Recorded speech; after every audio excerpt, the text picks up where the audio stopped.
Well, back in 1979, I was in Chicago to give a speech for an outfit called Cathcart. How many of you know what Cathcart is?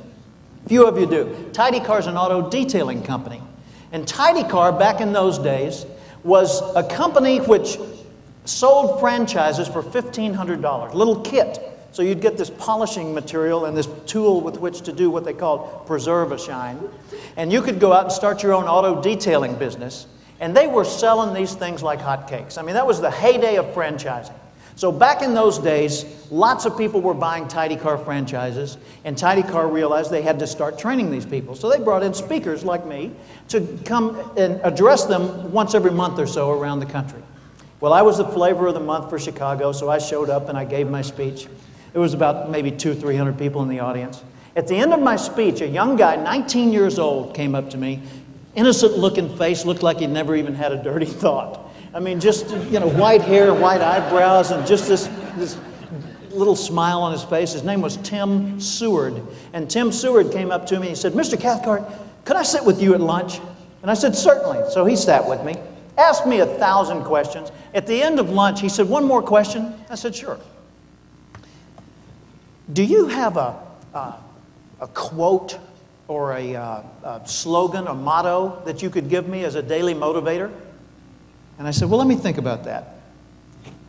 I said, "I've got something better, Tim. I've got a question. And here's the question.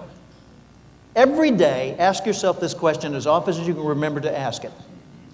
How would the person I would like to be do the things I'm about to do?"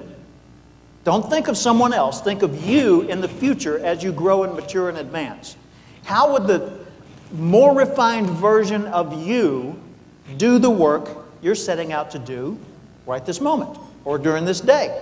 In other words, if you keep thinking like an acorn, you will remain an acorn. So you've got to think like an oak to start the growth process.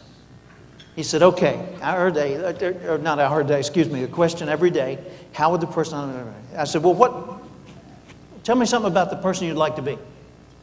He said, "Well, I'd like to be the international sales leader for Cathcart." I said, "Good, use that question." What happened was he went back home to Bay City, Michigan. He got rid of his t-shirt and jeans and he put on a little jumpsuit.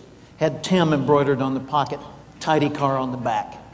So now he looks more professional because he figured the international sales leader wouldn't wear a t-shirt and jeans, right?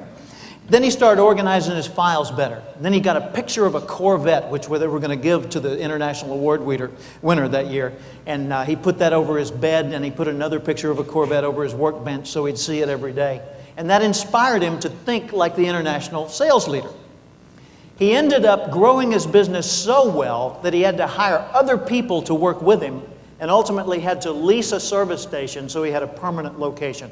His business absolutely thrived.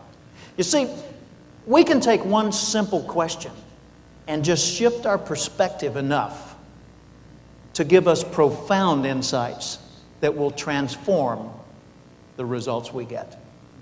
But it takes the stimulus to start the process.